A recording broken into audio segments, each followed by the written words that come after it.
Better? Yeah. Okay. Good afternoon, everyone, and welcome to this session on building effective climate governance in Ukraine for climate mainstream.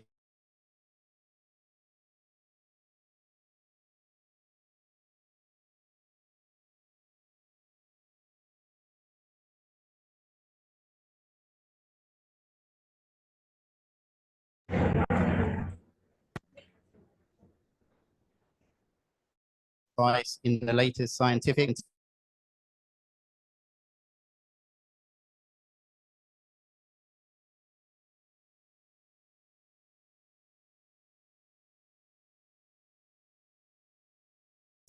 advisory chamber to the network, and Vanuatu as well as two subnational states from Maryland, USA, and New South Wales, Australia. In fact, this time last year, I was on a panel with Andre in Azerbaijan at COP29. You can tell I still have the memorabilia in the bottle. And it was wonderful to be invited back. I said then what an inspiration the Ukrainian team were to us all, both within government and within the office and beyond, for your dedication to build Ukraine back greener after the war. This is even more true now with an incredible resilience after 3.5 years of this brutal war. We all stand in solidarity and wish peace for the Ukrainian people as soon as possible. So let's turn to the topic of today's session on building effective climate governance to mainstream climate during the post-war recovery. The truth is, governance can often get overlooked in climate discussions, which often focus on ambition, targets, policy, and finance. But good governance is essential for three main reasons. Firstly, it helps you make the right policy choice through bringing experts and scrutiny into the process. Secondly, it helps you get buy-in through systematically engaging parliamentarians, businesses, society, across all stakeholder groups. And thirdly, it creates a stable investment framework that enables the private sector plan for the long term, which is crucial for the low carbon technologies of the future. So I'm delighted to moderate this panel today and to listen and learn from experts in Ukraine and Europe. Today we have on the panel Pavlo Kарташов, Deputy Minister of Economy, Environment and Agriculture of Ukraine, Andrei Kietuра, Deputy Minister of Economy, Environment and Agriculture also, Diana Aconcio, Director for International Affairs and Climate Finance in DG Klima within the European Commission, Alex Sobel, the UK Member of Parliament and Trade Envoy to Ukraine, and Artur Lorkovsky, the Director Energy Community Secretariat in Ukraine, who's joining online with the Deputy Ministers, and Andraej Kietura, Head of the Green Transition Office in Ukraine. I'm going to ask them each to tailor questions, firstly on their views on effective climate governance and on Ukrainian progress on climate governance. Following the panel conversation, there will be time for questions for the audience as well. We're aiming originally to finish by 2:30, so an hour and a half, but we can finish earlier as well. So we will see how kind of the comments and the questions, but please do, if you have questions, do ask them at the end. Thank you. So without further ado, let me turn to Minister Kарташov first, and who I believe is joining us online, and hopefully can hear me through the noise. Deputy Minister Kарташов, my question is, you joined the team of the ministry quite recently, and the ministry itself now unites three directors in agriculture.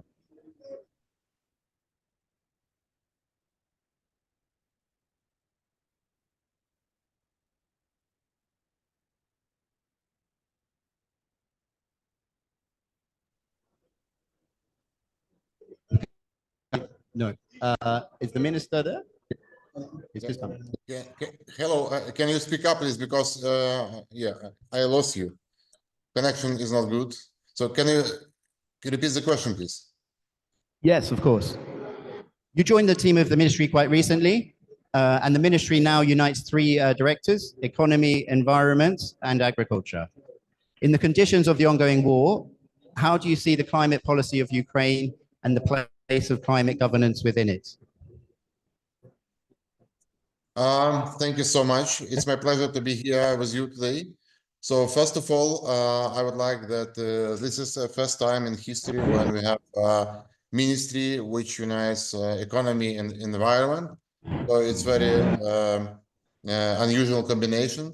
But in my view, that does not mean we are reducing our priority for climate or environment. On the contrary, we are trying to do our economy eco-friendly, and we strive to ensure synchronization, combination of economic and environmental goals. So in other words, sustainable development should become a cross-cutting element of Ukraine's future development and Ukraine's future economy. Can you hear me good?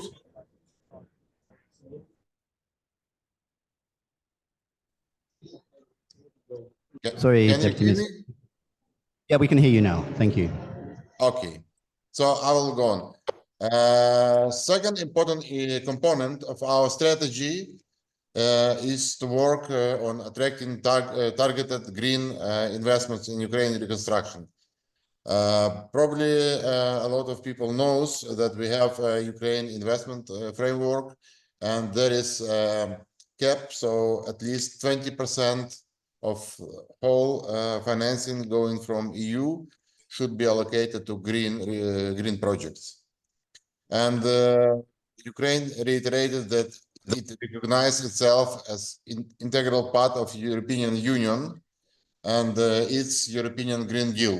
And we are committed to contributing to joint efforts to create a climate neutral European continent by 2050. Within the framework of the Paris Agreement, the UN Sustainable Development Goals by 2030, and the Ukraine-EU Association Agreement.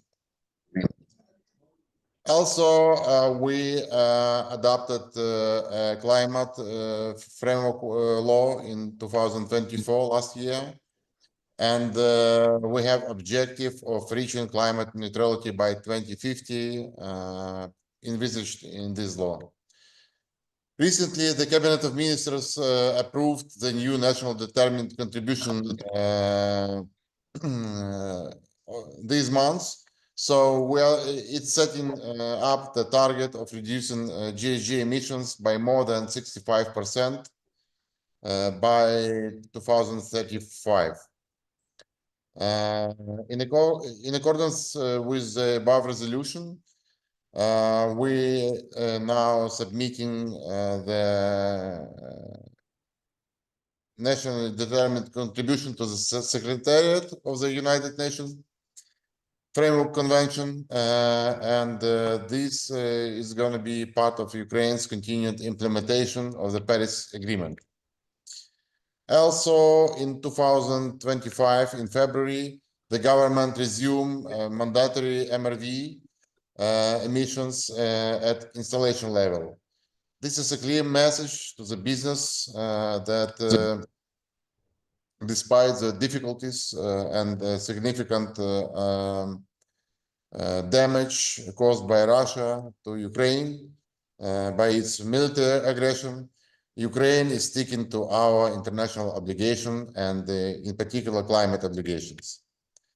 Also, in 2025, we adopted action plan for establishing a national emission trading system. Only today, we have a consultation with European Union DigiClima, and we discussed different approaches, different architecture of our ETS, possible ETS trading ETS architecture and its design. And basically now we are preparing to introduce step-by-step approach how this ETS system should be implemented, because it's quite complicated process, and obviously we would like to have more and more feedback from the European Commission while implementing all the steps on this path. Also, we understand how important the issue for Ukraine, the issue of adaptation to climate change, especially given the significant share of agriculture in the structure of Ukraine's GDP. And as you know, agriculture is also part of the ministry, in addition to environmental block. Agriculture is another pillar. So Ukraine is drafting a new adaptation strategy to 2030, which is fully consistent with our climate law and our climate obligations. By the end of this year, we plan to approve the regulations and composition of new scientific expert council. It's a new advisory body to the government, to the Ministry of Economy. This is analog to climate councils that exist in other countries. In this way, we are strengthening climate governance and have a full tool for assessing the effectiveness of Ukraine's climate policy implementations. So these are probably the main measures which are undertaken, have been undertaken recently. And obviously, we still stick to our climate goals, our climate ambitions. And also, last but not least, we are now drafting a new mechanism of implementation of Article 6 mechanism, implementation of it here in Ukraine. And I believe starting from 2026, we will have one more vehicle within our climate instrument agenda. Thank you. Excellent. Thank you. I think, and it's really exciting to hear about the establishment of the Scientific Council, and we stand ready to support as well. Thank you. I'll move to Deputy Minister Teliupa, who I believe is also online. Or no, he couldn't make it. Okay, so we'll move to our first intervention from the room. Diana, my question to you is: Ukraine prepared the National Energy and Climate Plan in a very short time, and is currently actively working on updating and implementing it. From the European Commission perspective, what additional recommendation would you give Ukraine on this pathway?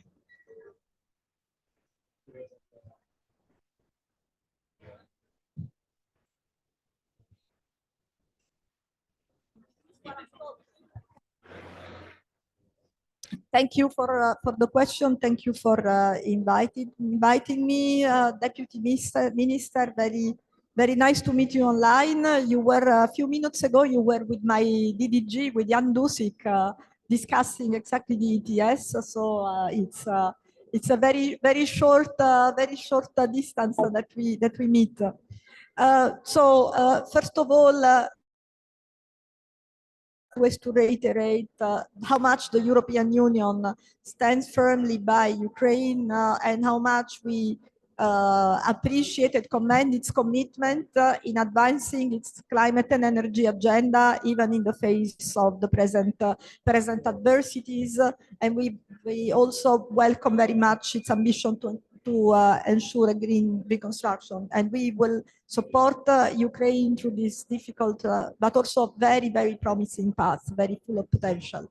The adoption of the National Energy and Climate Plan in June 2024 and the other measures that were described by the Deputy Minister are testament to Ukraine's determination to balance the short-term emergency priority that are emergency with the long-term vision.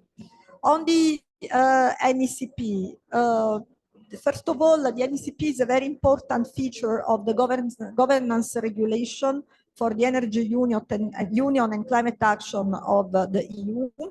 The member states have the same obligation. So despite these tragic circumstances, Ukraine shows that it behaved like a member state. This is notable. Ukraine has continued to pursue reforms and it's been able to make progress in aligning with the EU climate and energy legislation, and is increasingly rebuilding its economy in line with the Green Deal. So there are very strong foundations. So in terms of next steps, I would define them as update, implement, and make it transparent. First of all, on updating, Ukraine will have to update and complete the NECP by the end of 2025. It is an important commitment that Ukraine has taken under the Ukraine plan.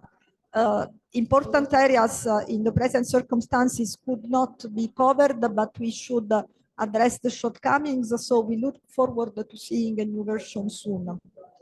The second point is to continue to implement with strong determination. The NECP is a direction of travel in line with the EU accession and climate neutrality objectives. But since the European Union is staying the course on climate action, in fact, it's going to be stepping up the climate action to achieve the 2040 goal. Ukraine also needs to follow suit to its commitment in a consistent way. And there are some things that we will have to look at. First of all, the level of ambition. We have seen the Ukraine NDC for 2035. They were very recently released. And we understand the circumstances under which they were issued, but they will probably in the future need to be aligned to more closely to those of the European Union to allow Ukraine to keep pace. The other very important step for EU accession, Deputy Minister, you just mentioned it, it's the ETS. That's the cornerstone of the European climate policy, and you have done already very good steps to set up the system, in particularly the MRV that you mentioned, and we are discussing on how to implement all the steps in a way that is compatible with the situation of Ukraine. So I think that this one is ongoing. And finally, we understand that Ukraine has big ambition in renewable energy, and rightly so, because it has great potential. And even during wartime, there is a continuous push to install renewable energy, solar, wind, gases, and hydrogen. The European Union will continue to support your effort. There will probably be some need to recalibrate certain features, for example, the auctions or the electricity market, but there as well, I think that we are doing it together. We will support you in everything that will be needed to adapt better to the European Union market. And finally, there is the transparency of the implementation. It's good that Ukraine put in place an implementation and monitoring framework for its NECP and timely submitted its first implementation report. So I think we're good here. There may be also some things to adapt or modulate on the way that the implementation of the NECP is done. The NECP, let's not forget, is just a framework that will have to be filled. It's a direction of travel, as I said before. It's a signal to the market, so it also has to be implemented in a rigorous way and be filled, I would say, with actions. But the cooperation is really very, very good, and we are working very closely. So I am sure that whatever needs to be strengthened, we will be able to work it out together. Thank you. Thank you, Diana. That was excellent intervention.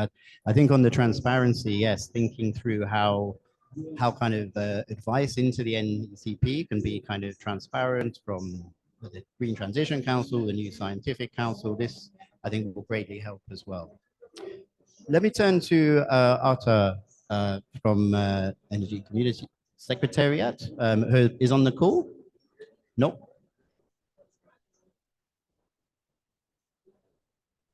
I am on the call. Hi. Arta, hello. Hello. Hi. My question to you is, how does the Energy Community Secretariat view the role of energy and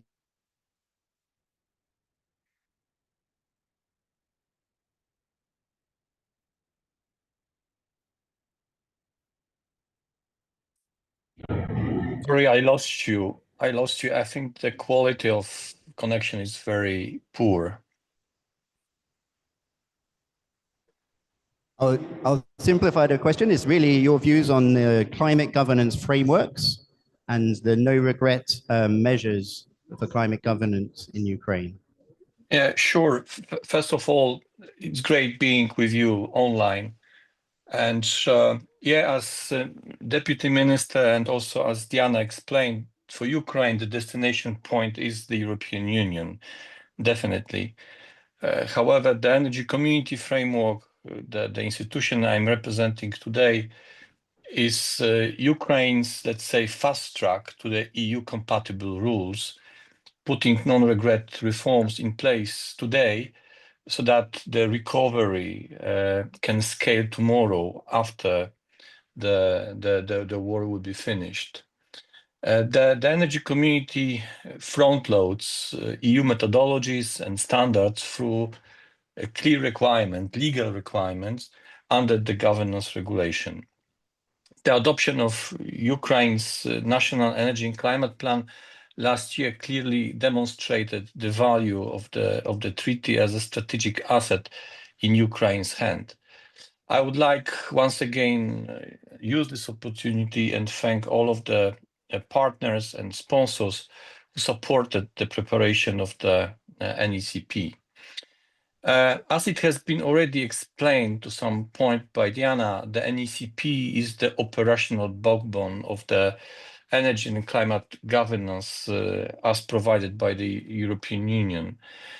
It serves as an alignment tool with the EU law. It acts as a pipeline for bankable measures. And finally, it functions as a scoreboard for delivery and accountability. But what I want to stress is that NECP alone is only a part of the toolbox. It must be complemented by a long-term strategy to 2050 and an updated NDC, together forming a coherent framework. Strategy, which is the LTC and NDC, plan, which is NECP, and execution, which are the reforms. And when it comes to the implementation of these policies and measures, which are described in the NECP, our priority and the Ukrainian priority has been to ensure that no regret steps are taken in Ukraine despite the war. And I mean, including energy efficiency first principle, grid reinforcement and flexibility, accelerated renewables permitting and connection, of course, and targeted market reforms, in particular the electricity market reforms, aiming at the market coupling with the European Union that de-risk private capital. I would stop here. Thanks. Thank you, Arthur. And I think that was a very clear way of how the plans and the strategy need to be coherent. Thank you. I'll turn to Alex now. My question, Alex, is the UK has been one of Ukraine's key partners in promoting sustainable recovery and so supported the NECP development and implementation in Ukraine. From your perspective as trade envoy, what are the most promising areas for UK-Ukraine cooperation that could combine post-war instruction with green investment and climate-aligned trade?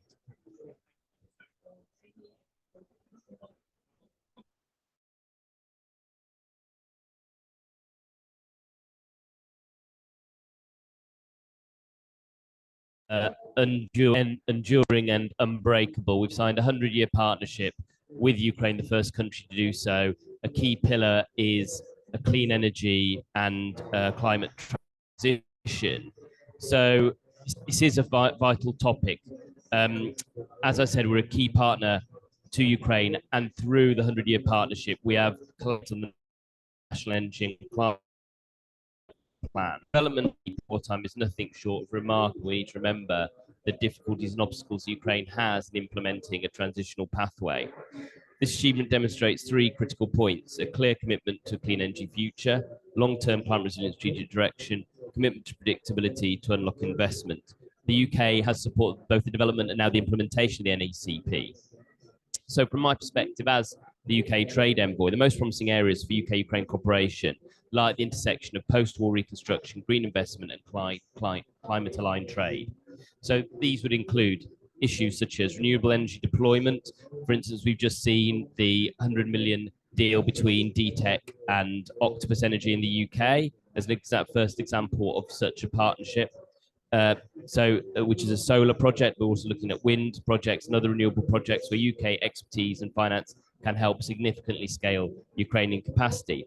grid modernization, energy efficiency, which is essential for resilience and decarbonisation. So, for instance, the Innovate Ukraine program, which is a Foreign Office program, and we've now had 2 phases of that program. Grid modernization is a significant component of that. Green hydrogen and clean industrial innovation, where Ukraine's industrial-based UK technology creates synergies, for instance, through our own green energy pathway and green energy network. So sustainable construction and infrastructure, which would integrate low carbon materials and circular economy principles into rebuilding efforts. We have a number of municipal scale projects which we're working on with Ukraine at this time. There's much we can learn, though, from Ukrainian innovation, especially in areas like decentralized energy, digital solutions for energy management, and community-led climate action. We all see enormous potential in Innovate Ukraine. As I said, it's a platform that showcases Ukrainian ingenuity and fosters partnerships with Ukrainian innovators. The UK has so far invested £33 million into this platform, and we're pleased that the successful project of the second round of Ukraine will be announced this week at COP. So projects supported by Innovate Ukraine include smart microgrids, sustainable hydrogen, new methods of harnessing geothermal energy, and innovative design for heat pumps. Importantly, Ukraine is not only rebuilding for itself, it is positioning itself to become a major clean energy hub for the whole of Europe, a future exporter of renewable power and green hydrogen, net contributor to Europe's climate ambitions. This is a strategic opportunity for both Ukraine and its partners, including the UK, to shape a resilient, integrated system that strengthens European security and accelerates the green transition. In short, this is a moment not just to rebuild, but to reimagine. Through strategic partnerships, climate-aligned trade, and shared innovation, the UK and Ukraine can coordinate a future that is greener, more resilient, and economically vibrant. Thank you. No, thank you, Alex. And I think it's fantastic to hear the two-way relationship and the kind of long-term 100 years. So thank you for your input. Andre, I will turn to you now.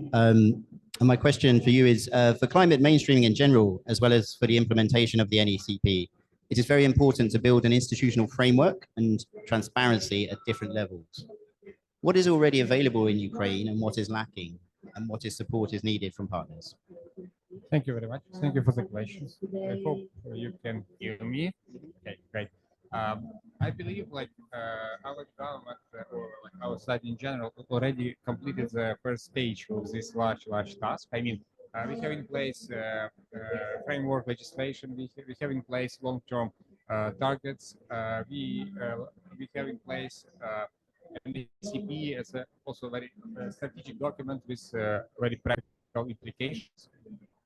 And our next steps, from my point of view, should be as following.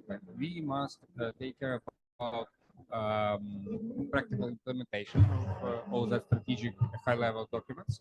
And second one, we should mobilize as much funding as possible, funding and technical support, to make it possible to implement complete investment projects. And to be honest, probably it's quite obvious, but I need to mention it.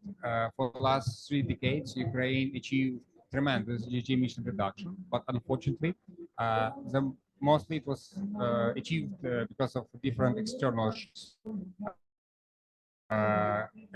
economic crises and military aggression of Russia. So we were not really successful in simultaneous GHG emission reduction and long-term economic growth, and this is something very, very difficult to do. Many other countries are struggling to implement, but rebuilding of Ukraine definitely should be based on green agenda, based on decarbonization principles. So what should be done, or what support is needed from my point of view? We need to, as I said, build our institutional capacity.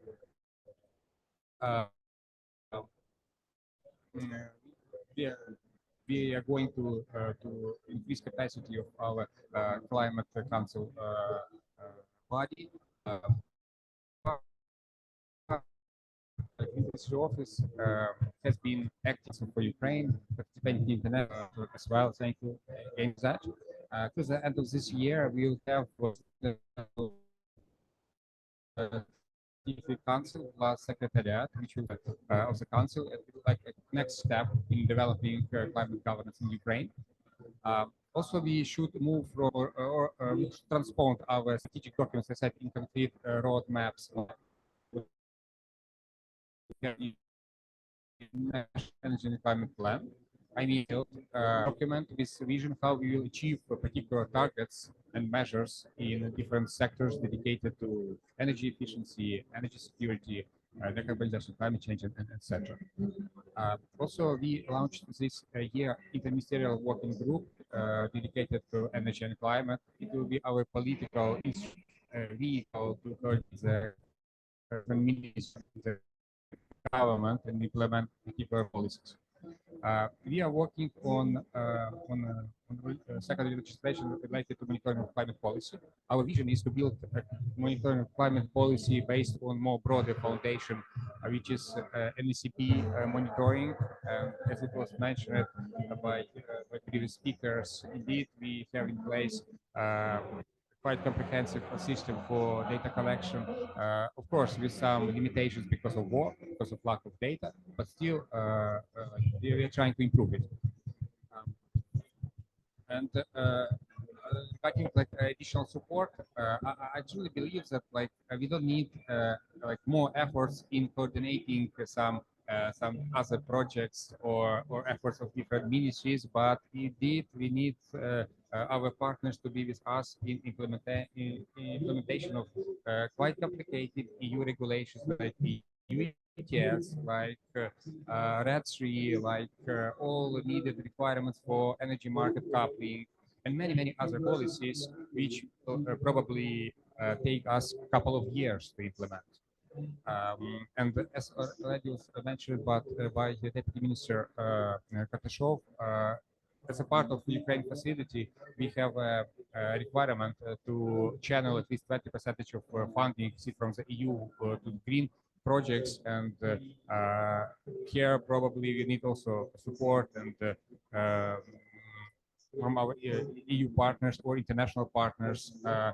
Our vision is to present investment in Ukraine, investment in decarbonization as a normal business case, and it makes sense for the EU businesses to come here and work together to achieve this target. And we have many different vehicles provided by IFIs and the EU, which are dedicated to the risking and support investment in general.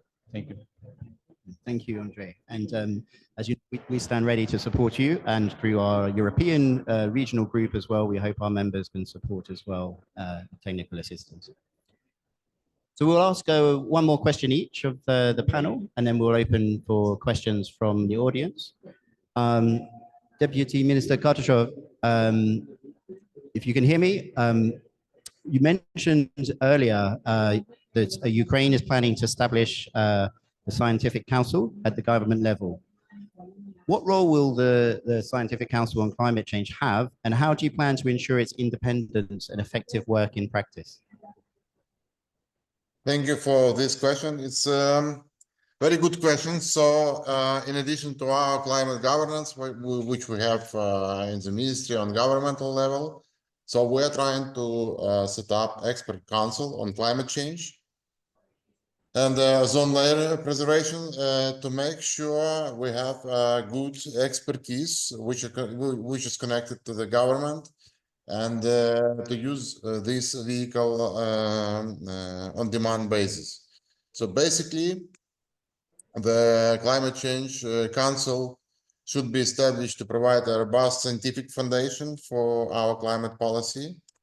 Also, its role would be evidence-based policymaking, monitor and implementation of national measures, and provide scientific coordination within the academia ecosystem and forecasting in the field of climate change.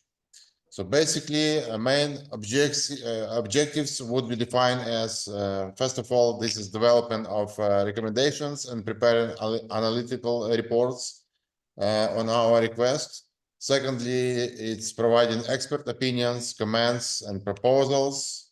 Thirdly, this is assessing state policies, because sometimes we design different things and we have a lot of different feedback from all of the ecosystem.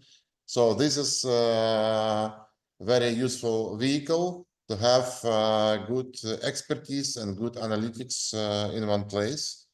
And also, this is probably forecasts. So we have a lot of different forecasts, modeling, and so on. So basically, the idea is to have a representative of different analytical and different scientific institutions, which will be providing their capacity to deliver the best results in analytics and science.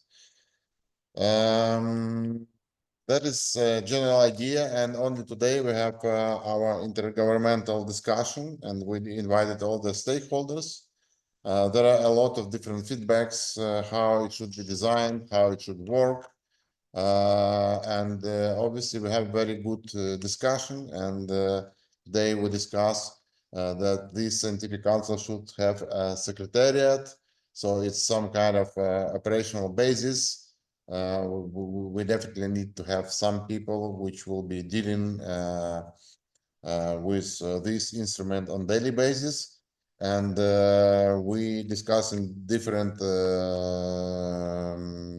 options, but one of them is we considering empowering Green Transition Office under the umbrella of the ministry. We consider this transition office to be as a secretariat, providing actually operational functionality on daily basis. Yeah, so the idea is to make this instrument very functional, providing the best analytics and the best expertise on demand. Thank you, Deputy Minister.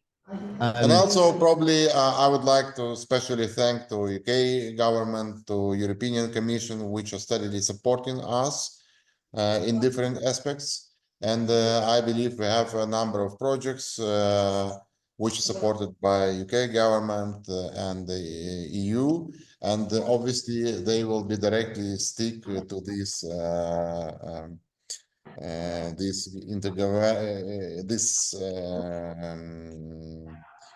instrument directly. So basically what we are trying to do is to have all the vehicles in one place. So basically if we have several different projects which are actually they are operating on their basis, but to have all the expertise in one place, we are looking for some kind of platform which will unite all the different initiatives. So this expert council, in my understanding, should unite all these projects and be a very sound base for everyone. Excellent.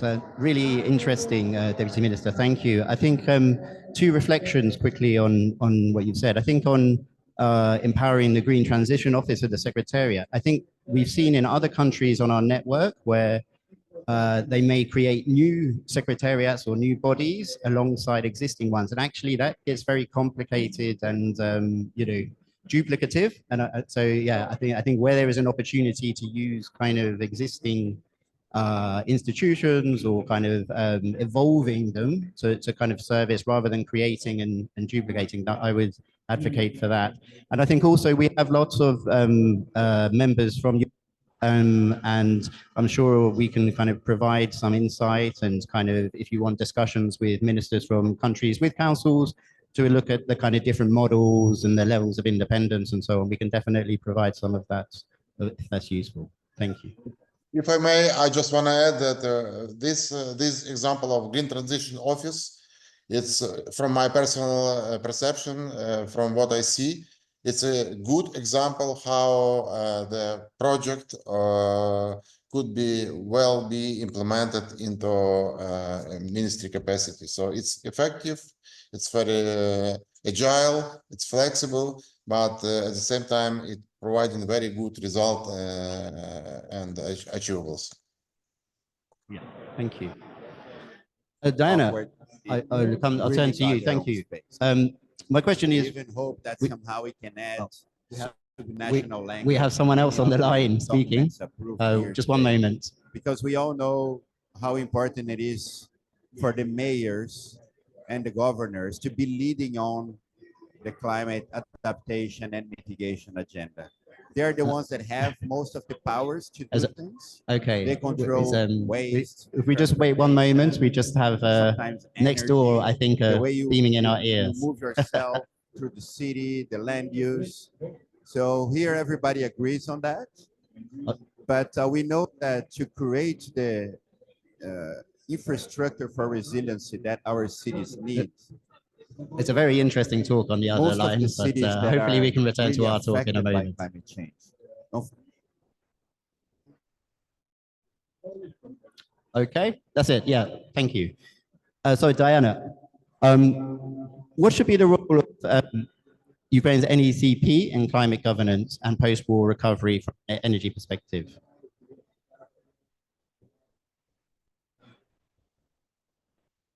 Sorry, I had it. Okay, thank you.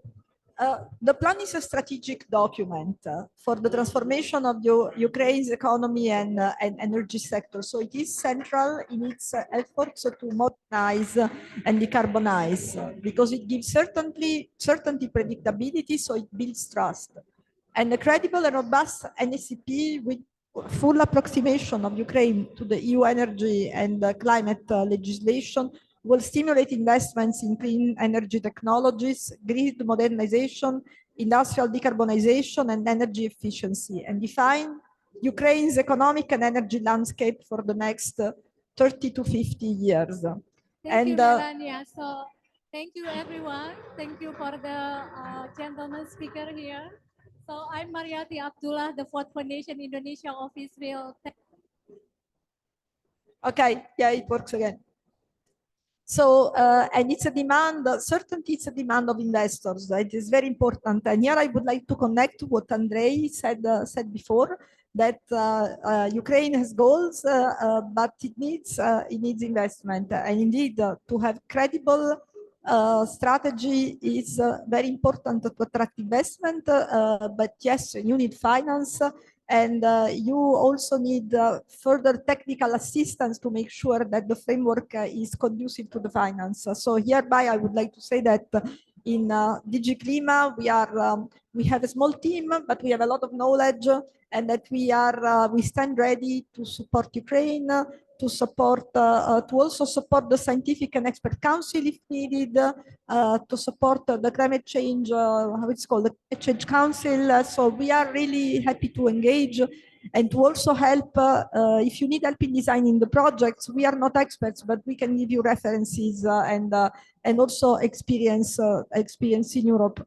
I also, what you said, Andrei, also resonate with me when you said we haven't been good at decoupling the economic growth and the emissions, because your emissions have fallen indeed for reasons which are not what you would have liked. In the EU, we are very proud that we were probably the first to decouple economic growth and emissions, and I am sure that Ukraine can do the same if it persists with this solid, let's say, with these solid actions and then planning. And in the NECP, you have everything, because you have the targets to reduce the emissions by 2030 by 65%. You have a goal to phase out coal by 2035, very important. You have the ETS that we have discussed before, and you have the plans for the energy transition and the energy investment.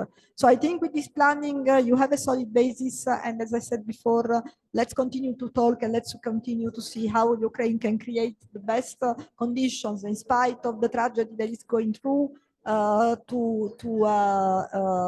start already its green reconstruction. The accession of Ukraine is a huge opportunity for the European Union. I am convinced of this. It's a huge opportunity for growth and for investment, and I'm really happy that we can collaborate to do this together. Thank you. Wonderful, thank you, Diana. And we'll move now to Arta. And my question, Arta, is what are the most critical institutional capabilities Ukraine should develop now to ensure today's emergency measures evolve into stable EU-compatible governance after the war? Arthur. Oh, let me begin by commending the Ukrainian team and refer again to the work which has been already delivered. And I would like to, emphasize that under the coordination of the Ministry of Economy, Ukrainian side, Ukrainian friends have organized resources very effectively, kept reporting under the government's regulation on track and demonstrated EU-level discipline, and all of that amid the harsh realities of war. I believe that effective governance requires whole of government coordination, clear ownership on that matter, with line ministers implementing policies according to the calendar and on set of measurable goals. And we have already a quite vast experience in supporting Ukrainian institutions and building them, starting with the independent regulatory authority and transmission system operators, for example. But I think that for the governance, the implementation muscle is essential. I mean, permitting authorities, TSOs, transmission system operator, distribution system operator, those who are key for the renewable renaissance. Municipalities must be equipped also with educated people, processes, and digital tools to deliver on the ground. We also believe that equally important is financial governance. And that what is needed are credible auctions for renewable, transparent PPAs framework for renewables, fair tariff methodologies that attract investment while protecting customers. And finally, I believe that what we need is radical transparency, because credibility begins with data. Robust systems for monitoring, reporting, and verification are not just technical exercises. They are, I believe strongly, the foundation of effective policy making and investment confidence. The credibility of data, from national energy and climate inventories to projections and down to emissions data at the installation level, is that what allows policies to be implemented, measured, and improved if necessary. Thank you. Thank you, Arthur. And I think the theme of transparency, Diana mentioned it earlier as well. So yeah, I think that is a common theme coming out, and yeah, that's something hopefully that the council can help and actually can help lead to kind of political buy-in across Parliament to kind of low carbon measures. Okay, Alex, my question to you is, the UK has made significant progress in embedding climate considerations across government planning, from net zero targets to green industrial strategy. What lessons from the UK's governance experience could be useful for countries like Ukraine as they build climate mainstreaming frameworks into post-war recovery? Okay, thanks for the question. I think there's three main areas where UK experience and knowledge could help Ukraine build climate mainstreaming. Has he gone again? He's gone again. Great. I don't mind being heckled though. So firstly, and there's the 3 points. So first point, strong governance and transparency. So the UK was the first country in the world to pass a Climate Change Act 2008 under the current Climate Secretary, Ed Miliband, in his first rodeo in that role. And it's built really on two main pillars. The first is the Climate Change Committee, and the second is the 5-year carbon budgets.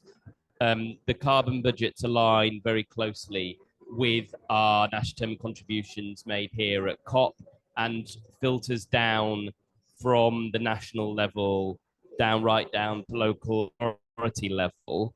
And so the approach rests on clear governance internationally, nationally, locally, with that independent oversight through the Committee on Climate Change. So the Committee on Climate Change reports to Parliament, and we have an annual debate now, an annual statement now on climate and nature, which the current government have committed to after work actually from a bill that I was involved with, the Climate and Nature Bill.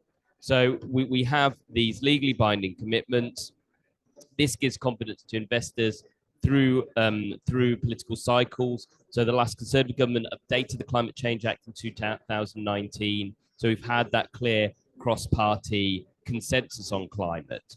And then the Ukraine would benefit with similar mechanisms. I know it's building some of those mechanisms. It has obviously the Green Transition Office, but an independent climate body working to filter down those targets from the NDCs down to much, actually, I would say much stronger municipal and regional government structures they have in Ukraine, and a whole government approach to align energy, transport, housing, and trade with climate goals. And we know the government of Ukraine is working now to establish that body under their Climate Act. And through our experience now, which is 17 years, we're ready to support a much quicker mainstreaming of that process. Secondly, green trade and climate and aligned economic strategy feeds much more into my role as trade envoy. So Ukraine's decarbonisation strategy can unlock new export opportunities, as I said before, in renewables, biofuels, sustainable agriculture, hydrogen, etc. So positioning Ukraine in global environmental goods and services market will require trade facilitation and regulatory reforms. So we already see strong signs in Ukraine with development of the green criteria for single project pipeline. As the Minister mentioned, the work around Article 6, alignment with the UK carbon border adjustment mechanism, which Diana mentioned, and that will also help in things like steel and cement exports, which currently obviously have a big cost because of the lack of alignment in with the EU. Even though, having said that, I've been to a electric arc furnace run renewable energy in Dnipro, and we don't have one yet in the UK. So in some areas, the Ukrainians yet again are ahead of us, the UK, and possibly parts of the EU as well. So harmonising standards and leveraging trade agreements can support competitiveness. The UK experience shows how green trade agreements and eco-labelling open markets for low carbon products does work and does give us competitive advantage, and Ukraine can do the same. Finally, investment, innovation, and just transition. Attracting green foreign direct investment will be vital. There are obviously barriers that it is a wartime economy with wartime restrictions in Ukraine and martial law, but the UK's green industrial strategy demonstrates how clear standards and incentives mobilise private capital. Ukraine can replicate this by simplifying customs for green goods and align technical standards internationally. Again, the Minister mentioned much as Deputy Minister of this and the work on Article 6 where that's necessary. Climate finance can support green trade infrastructure, and the UK is working and also on projects around ports, rail, and digital customs systems, while enabling Ukraine to become a regional clean energy hub. And a just transition must be central. Trade policy can help regions moving away from coal by linking investments to jobs and social standards. And it's obviously important for Ukraine not just to move away from coal, but also from oil and gas, both for climate reasons, but also for national security reasons, considering who is the biggest exporter of those products in Europe. In October, the UK launched our new Clean strategy, which prioritised investment in skills. We've committed nearly £1 million by the UK government, additional £450,000 by the Scottish government this year. This fund will fund retraining for at least 300 oil and gas workers to support their transition to renewable and sustainable sectors. Obviously, we've also launched our own national green energy company, GB Energy, and we've committed to things in that, for instance, like sustainable supply chains, not utilising slave labour. So again, those standards, international standards, are important, and transposing them into domestic law. So in short, governance matters, not just for transparency, but for investor confidence and attracting investment. Green trade investment, engines of growth, innovation, coupled with a just transition, will ensure Ukraine's recovery is climate aligned and economically inclusive. The UK, as always, stands ready to share its experience and deepen cooperation with Ukraine. Thank you. Thank you, Alex. Loads of great insights there. Thank you. I think one thing we haven't mentioned today, actually, and your examples just prompted me, Alex, is the importance of adaptation and resilience expertise as well. So the UK has their climate change committee has an adaptation committee and a mitigation committee. And actually, you know, they often, the impacts are kind of intertwined, and you need to kind of look at it in the whole. So I know that the Secretariat in the UK CCC kind of has experts, you know, on cross-cutting issues like health and transport, to make sure that kind of when you're building back greener, you're also building it resilient and to support. A quick point on this, which really feeds into Ukraine's wartime scenario. So I've been to Ukraine, to the south of Ukraine, in both August and June, and there is incredible heat stress in areas like Odessa, Mykolaiv, etc. And I've been to those deoccupied regions in Ukraine, and I'm afraid to say that we haven't invested enough in that in putting new housing, particularly modular housing, into those communities where the housing's been destroyed. People have returned and effectively living in plastic boxes, which when the heat outside is 30 degrees plus are unlivable in, and the Ukrainians can't. So there's a real job here to align both our work in terms of adaptation, climate adaptation, but also just livability in post-war recovery.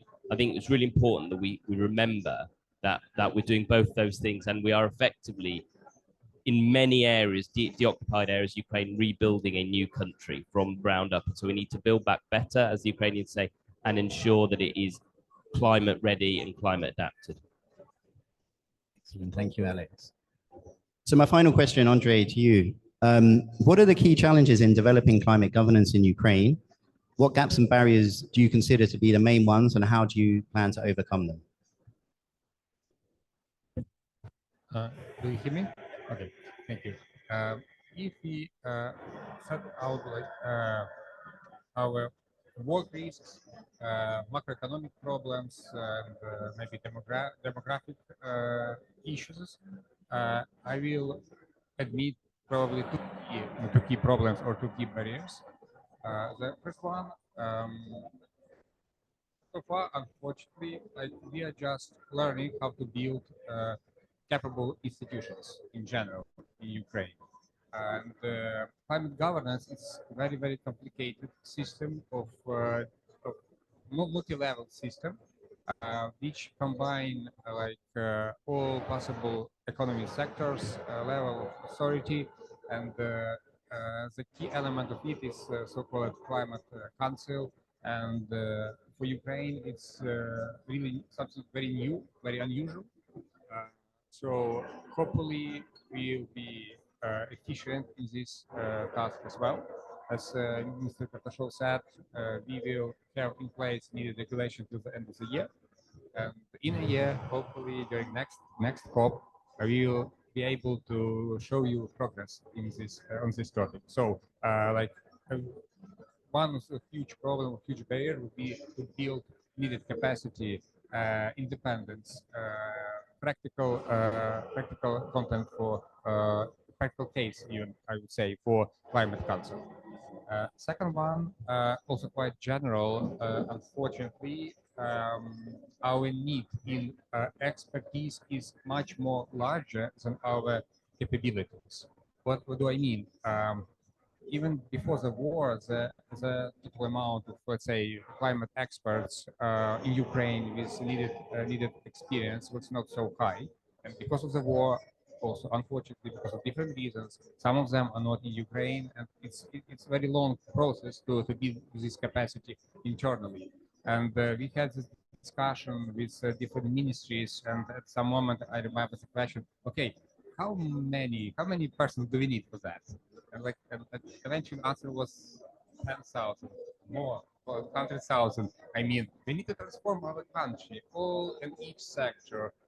Each local community should take into account like decarbonization, like many other aspects which are not in place.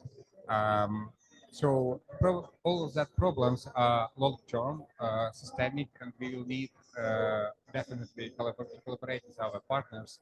Like if you don't have internal resources, if you don't have internal expertise, the only way to do it quickly is to ask your friends to step in and help you.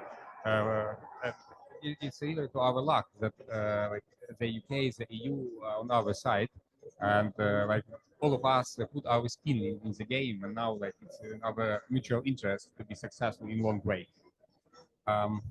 Also, I want to share like idea we didn't discuss yet publicly, but like we discussed it for a long time internally, and maybe potentially could be a game changer.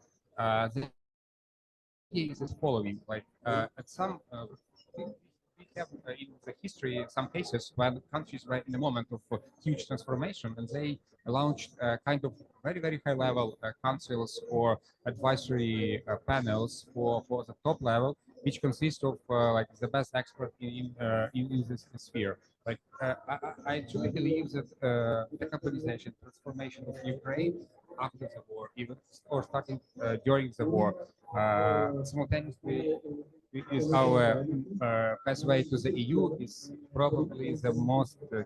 Can you hear me still?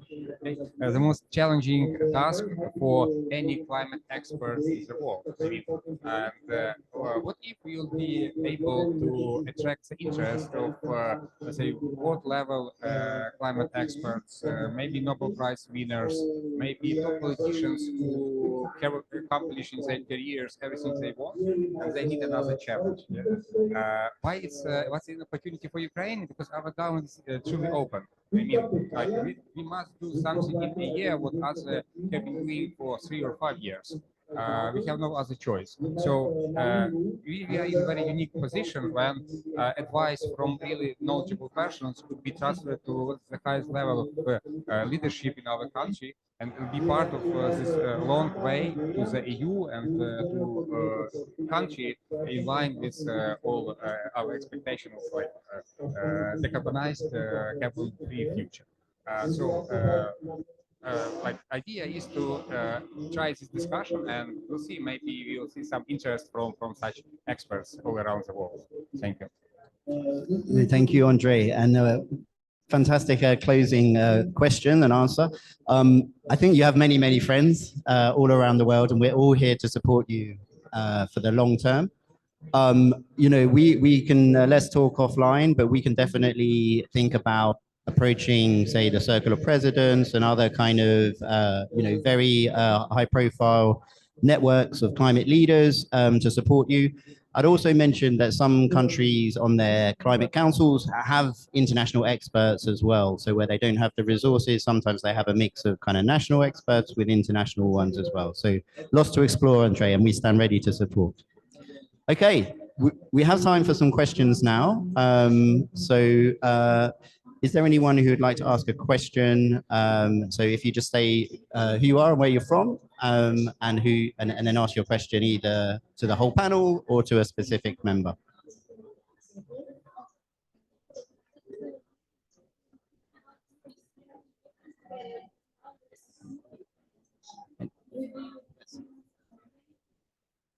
Hello, can you hear me? Okay, great. I'm Victoria Bol. I am from Ukraine, and I represent a Ukrainian youth climate organization called the Rozvi Youth Climate Initiative, which is also part of the sort of network of Ukrainian climate NGOs, Ukrainian Climate Network. And my question is to the representative of the Green Transition Office about the creation of this climate council / committee. And I understand that this is meant to be more of a scientific body, but are there any plans to include somehow the lived experiences and perspectives of the people who are most affected by climate change in Ukraine from communities, so exactly community experts besides the technical experts, so that they can contribute to what are the biggest challenges faced both by, for example, workers who are on the front lines of the just transition, and maybe also other representatives of civil society. Thank you. Thank you for the question. I will try to answer. The establishing of scientific climate council is a requirement in accordance to Ukraine facility. That's why, not only because of that, but also because of this reason, our government is so committed to do it this year. And the second reason, this committee will make our climate governance better and more independent in a way that it will consist of mostly representative of academia, and the the list of members of the committee includes like experts in all science related to climate, etc. The key idea to have such a body is to produce science-based, data-driven advice to the government. Not like it's especially important in our position when different kind of propaganda is miscommunication is in place. Regarding the how to include the interest of all different sectors and groups. One of key instruments for the committee will be analysis of existing researches or providing government with their own researches, analytical works, etc., which potentially, or even I would say naturally, will include collaboration with society, with NGOs, with local communities, etc. So even if there will be no like many, I don't remember like the exact list of participants, the members of the committee, because it's quite large. I mean more than 30, sorry, if I remember correctly. So you cannot include like everyone. You have a couple hundreds of people, and this body will not be practically useful at all.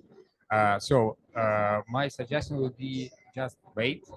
At least couple of months. Let this council start working, and we will see how efficient it will be and what additional support maybe potentially will be needed. As Mr. Kарташов said, like it was decided to add a secretariat for that, because like this committee will be consisting of people who are working many other places. And like it's important to have standalone resources to be independent, truly independent. Also, one of the key functions of the committee will be to assess the efficiency of state climate policy. To do that, you not only need to be a good physics or natural science. You need experts in political science, in psychology, etc., regional development. At that moment, pretty obvious that committee will involve additional capacity from the market, from the expert society, from our partners. So the expectation, the vision is that the committee will be very transparent, open, and it will be a place to collaborate and produce for the government the best solutions. That's why I'm pretty sure that regional development, that interest of different vulnerable groups will be included. Thank you. It's a great question. And if I may, looking at the other members in our network, in Europe, most of them are kind of more scientific focused into the climate councils, but they also, alongside this, they often have kind of public engagement, either formally or informally. So for example, I know I think in Ireland and Denmark, they have citizen assemblies, which kind of debate the policy alongside the scientific evidence. In the UK, they run some panels, so particularly sustainable consumption and the impact on people's diets. They actually combine scientific advice with kind of how people would react to policies. So that's kind of one way I think in Europe they do it. Looking more globally in can you hear me? In South Africa, they have a big commission of 40 experts from in youth, labor, religious groups, business groups, and so on. So they operate in a very stakeholder collaboration model.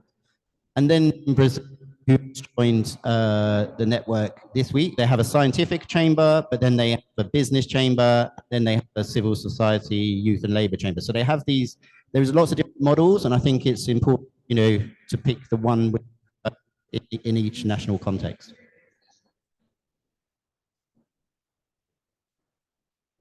Any more questions? Nope.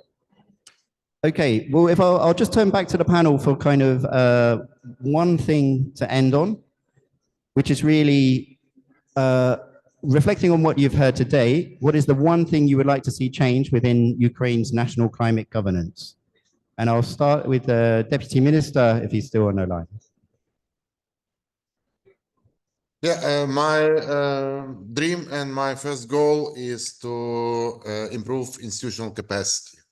So that is my pain, my goal, and I'm doing everything on daily basis to reach this goal as soon as possible. Thank you. Thank you. And Diana, over.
Is that they need to look at regulatory environment, ensures regulatory environment, and the opportunity. I think there's huge opportunities. For instance, it was mentioned around private sector investment by lots of people's. Article 6 is a huge opportunity because obviously they'll have a baseline nature point, which is slightly different from other places because of the conflict.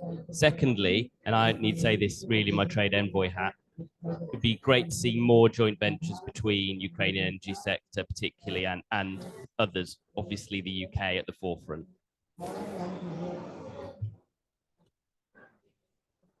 Say that just not to repeat what was said by previous speakers, I just need probably to add that my personal dream will be like to truly show that green transition, it makes sense from purely economic reasons in Ukraine. I mean, to combine the climate change, decarbonization, and investment in Ukraine. Because like for many years, we were considering something similar to, how to say, grant activities and some piloting of very small projects, etc. And we should need to bring private capital here, and to do that, the market should be working, and it should be considered by key stakeholders as a most activities. Only if we will be successful in that, like we could truly economy.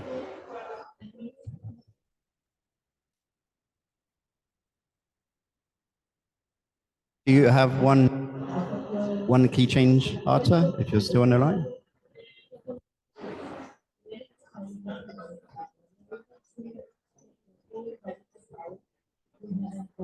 No, that's okay. Excellent. Well, thank you so much to all of our panelists for your expert insight. It's a really fruitful conversation, and I learned a lot about the challenges and opportunities in Ukraine and ideas to strengthen the climate governance. So thank you. And thank you to our audience as well for persevering in extreme heat. I think we'll all have to find a big bucket of ice to put our heads in. I wish you a successful COP30. Thank you for joining us. Goodbye.